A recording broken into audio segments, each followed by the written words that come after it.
तो दोस्तों आज हम फिर से आपके लिए लेकर आए हैं देश दुनिया की तमाम ताज़ा बड़ी खबरें। सबसे पहली बड़ी खबर में आपको बताएंगे दोस्तों कि ईरान अमेरिका के बीच नहीं रुकी जंग।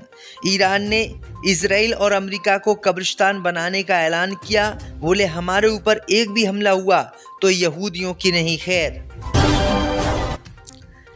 ईरान अमेरिका जंग के बीच मोदी सरकार को जापान से लगा बड़ा झटका।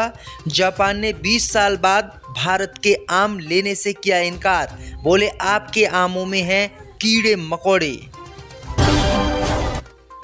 पश्चिम बंगाल में बीजेपी की सरकार बनते ही तोड़ी जाएगी ऐतिहासिक बांकरा मस्जिद।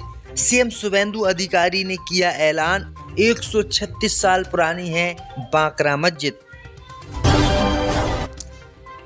ईरानी हमलों से बर्बाद हुए इजराइल के प्रधानमंत्री नेतन्याहू ने भारत से की बड़ी मांग। बोले ईरान की आर्मी को आतंकवादी संगठन करे घोषित। मोदी सरकार ने कहा नो। तो दोस्तों सभी खबरों को आपको एक एक कर बताने वाले हैं। वीडियो को लाइक कर चैनल को सब्सक्राइब कर दें। इसी बीच बढ़ते दोस्तों अगली खबर की ओर। तो ईरान अमेरिका के बीच नहीं रुक पाई जंग, नहीं बन पाई युद्ध विराम पर सहमति। तो ईरान ने दिया जवाब। बोले अमेरिका इजराइल को बना देंगे कब्रिस्तान। दोस्तों आपको बता दें कि ईरान अमेरिका के बीच बीते 3 महीने से जंग चल रही है, लेकिन ये जंग पाकिस्तान ने 1 महीने के लिए रुकवा दी थी। उम्मीद जताई जा रही थी कि फिर दोनों ही देशों में पूर्ण रूप से युद्ध विराम हो जाएगा, लेकिन ऐसा हो नहीं पाया। और अब खबर आ रही है दोस्तों कि ईरान अमेरिका के बीच सीज फायर नहीं हुआ है, जिसके कारण जंग लगातार जारी है। और अब खबर आ रही दोस्तों कि इसी युद्ध विराम न होने के बाद ईरान की आर्मी ने धमकी अमेरिका इजराइल को दे दी है कि अगर आपने हम पर हमला किया दोबारा से या हॉर्मुज स्ट्रेट में हमारे जहाज़ों को निशाना बनाया या अपनी दादागिर्दी हॉर्मुज स्ट्रेट में दिखाई तो अमेरिका और इजराइल को हम कब्रिस्तान बना देंगे। इतना इजराइल को मारेंगे कि वहां पर कोई रहने लायक नहीं रह पाएगा और इजराइल को तबाह बर्बाद हम कर देंगे। तो ये बड़ी अपडेट आई दोस्तों कि ईरान ने खुली धमकी दे दी है कि हमारे ऊपर अगर फिर से हमला हुआ तो फिर इजराइल की खैर नहीं है। इसी बीच बढ़ते दोस्तों अगली खबर की ओर। तो ईरान अमेरिका जंग के बीच जापान से मोदी सरकार को लगा बड़ा झटका। जापान ने 20 साल बाद भारतीय आमों को लेने से किया इनकार। क्वालिटी बताई खराब। दोस्तों आपको बता दें कि ईरान अमेरिका जंग के बीच भारत को वैसे ही बड़ा नुकसान हो रहा है, लेकिन अब पड़ोसी देश जापान ने भी भारत को बड़ा झटका दे दिया है। दरअसल आपको बता दें कि जापान ने भारत से आम लेने पर रोक लगा दी है। दरअसल आपको बता दें कि इस साल की शुरुआत में जांच के दौरान जापान के अधिकारियों ने भारत के आमों में कीड़े मकोड़े के आरोप लगाए और कहा कि आपके आमों में कीड़े मकोड़े हैं, इसलिए हम आपके आमों को नहीं खा सकते। जिसके बाद भारत के अल्फांसो, केसर, लंगड़ा और बैंगन पल्ली जैसी जो किस्में हैं आम की, उनको जापान ने लेने से मना कर दिया और जापान ने भारतीय आमों पर लगभग 20 साल के बाद बैन लगा दिया।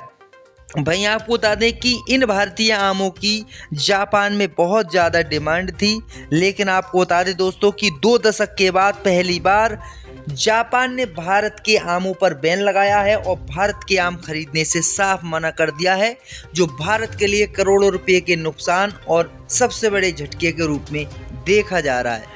इसी बीच बढ़ते दोस्तों अगली खबर की ओर। तो पश्चिम बंगाल में बीजेपी की सरकार बनते ही 136 साल पुरानी मस्जिद पर चलेगा बुलडोजर। सीएम ने दे दी है इजाजत। दोस्तों आपको बता दें कि पश्चिम बंगाल में बाबरी मस्जिद को लेकर काफी विवाद रहा था और भाजपा ने हिंदू मुसलमान करने की चुनाव से पहले कोशिश की थी, लेकिन अब खबर आ रही है दोस्तों कि पश्चिम बंगाल में जो 136 साल पुरानी मस्जिद है उस मस्जिद को अब तोड़ा जाएगा। दरअसल आपको बता दें कि ये मस्जिद कोलकाता के नेताजी सुभाष चंद्र बोस इंटरनेशनल ऑपरेशन माफ कीजिएगा एयरपोर्ट के ऑपरेशनल एरिया यानी रनवे के पास बनी हुई है। इस ऐतिहासिक मस्जिद का नाम बांकरा मस्जिद है। अब दोस्तों इस मस्जिद को तोड़ा जाएगा और इस मस्जिद को वहां से शिफ्ट करने का फैसला सरकार की तरफ से लिया गया है। बीजेपी की सरकार बनते ही शुभेंदु अधिकारी ने साफ कहा है कि किसी भी कीमत पर इस मस्जिद को एयरपोर्ट के अंदर नहीं रखा जाएगा, इस मस्जिद को कहीं दूसरी जगह बनाया जाएगा। अगर दोस्तों वहाँ पर मंदिर होता तो ऐसी कार्रवाई नहीं होती। इतने सीएम बदले, किसी भी सीएम ने दोस्तों मस्जिद हटाने की बात नहीं कही, लेकिन इस मुख्यमंत्री ने मस्जिद हटाने की बात कह दी है। अब देखते हैं कि पश्चिम बंगाल की ये जो बांकरा मस्जिद है ये कब तक हटा दी जाएगी। आपकी क्या राय है, हमें कमेंट में जरूर बताएं। इससे भी पर तो दोस्तों अगली खबर की ओर, तो ईरान अमेरिका जंग के बीच इजराइल ने भारत से की मांग, ईरान की आर्मी को घोषित करे आतंकवादी संगठन, मोदी बोले नहीं। जी दोस्तों, आपको बता दें कि ईरान, अमेरिका और इजराइल के बीच जो जंग चली थी, इस जंग में अमेरिका के खिलाफ तो ईरान ने बहुत कम कार्रवाई की थी, लेकिन इजराइल को दबा के पेला था। इजराइल की बिल्डिंगें, आम जनता और इजराइल के जो आयरन डोम सिस्टम थे, मिसाइलें थी, उन सबको ईरान ने तबाह किया। साथ ही उन मुस्लिम देशों को भी जम के पेला, जिन मुस्लिम देशों ने इन यहूदी और इन ईसाइयों की मदद की। और अब खबर आ रही है दोस्तों कि ईरान की आर्मी की पिटाई से इजराइल इस कदर डर गया है कि उसने अब भारत से बहुत बड़ी मांग की है। दरअसल आपको बता दें कि इजराइल के प्रधानमंत्री बेंजामिन नेतन्याहू ने भारत के प्रधानमंत्री नरेंद्र मोदी, जो इजराइल को फादरलैंड बताते थे, यानी मादरलैंड भारत और फादरलैंड इजराइल, यानी पिता बता रहे थे, अब उसी पिता ने माता से यानी भारत से अपील की है कि वो ईरान की जो RIGC आर्मी है, उस आर्मी को आतंकवादी संगठन घोषित करे। जबकि दोस्तों मांग ईरान की तरफ और दुनिया की तरफ से होनी चाहिए कि जो इजराइल की आर्मी है उसको आतंकवादी संगठन घोषित किया जाना चाहिए, क्योंकि वो बेगुनाह फिलिस्तीनी मुसलमानों और फिलिस्तीन के क्षेत्र पर कब्जा कर रही है। अब तो वो दोस्तों दूसरे राज्य सीरिया और दोस्तों वगैरह में भी वो कब्जा कर रही है, लोगों को मार रही है। उन देशों पर कार्रवाई होनी चाहिए, उस आर्मी को आतंकवादी संगठन घोषित करना चाहिए। लेकिन अब भारत से जो है यहूदियों ने मांग की है कि ईरान की जो आर्मी है उसको जो है आतंकवादी संगठन घोषित किया जाना चाहिए। अब देखना ये होगा कि मोदी सरकार आतंकवादी संगठन ईरान के आर्मी को घोषित करती है या फिर नहीं। मस्जिद है, अब दोस्तों इस मस्जिद को तोड़ा जाएगा और इस मस्जिद को वहां से शिफ्ट करने का फैसला सरकार की तरफ से लिया गया है। बीजेपी की सरकार बनते ही शुभेंदु अधिकारी ने साफ कहा है कि किसी भी कीमत पर इस मस्जिद को एयरपोर्ट के अंदर नहीं रखा जाएगा, इस मस्जिद को कहीं दूसरी जगह बनाया जाएगा। अगर दोस्तों वहां पर मंदिर होता तो ऐसी कार्रवाई नहीं होती।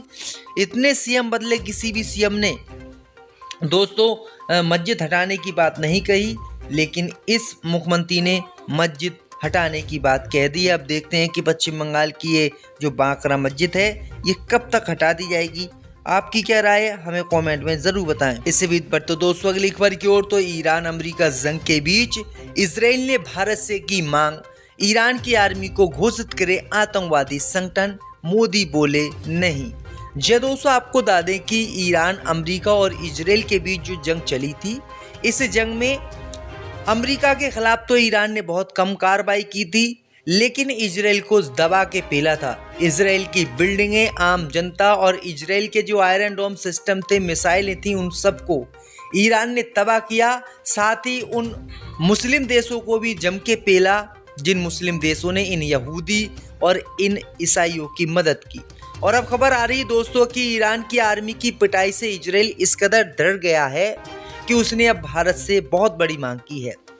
दरअसल आपको बता दें कि इजराइल के प्रधानमंत्री बेंजामिन नेतन्याहू ने भारत के प्रधानमंत्री नरेंद्र मोदी, जो इजराइल को फादरलैंड बताते थे, यानी मादरलैंड भारत और फादरलैंड इजराइल, यानी पिता बता रहे थे, अब उसी पिता ने माता से यानी भारत से अपील की है कि वो ईरान की जो RIGC आर्मी है, उस आर्मी को आतंकवादी संगठन घोषित करे। जबकि दोस्तों मांग ईरान की तरफ और दुनिया की तरफ से होनी चाहिए कि जो इजराइल की आर्मी है उसको आतंकवादी संगठन घोषित किया जाना चाहिए, क्योंकि वो बेगुनाह फिलिस्तीनी मुसलमानों और फिलिस्तीन के क्षेत्र पर कब्जा कर रही है। अब तो वो दोस्तों दूसरे राज्य सीरिया और दोस्तों वगैरह में भी वो कब्जा कर रही है, लोगों को मार रही है। उन देशों पर कार्रवाई होनी चाहिए, उस आर्मी को आतंकवादी संगठन घोषित करना चाहिए। लेकिन अब भारत से जो है यहूदियों ने मांग की है कि ईरान की जो आर्मी है उसको जो है आतंकवादी संगठन घोषित किया जाना चाहिए। अब देखना ये होगा कि मोदी सरकार आतंकवादी संगठन ईरान की आर्मी को घोषित करती है या फिर नहीं।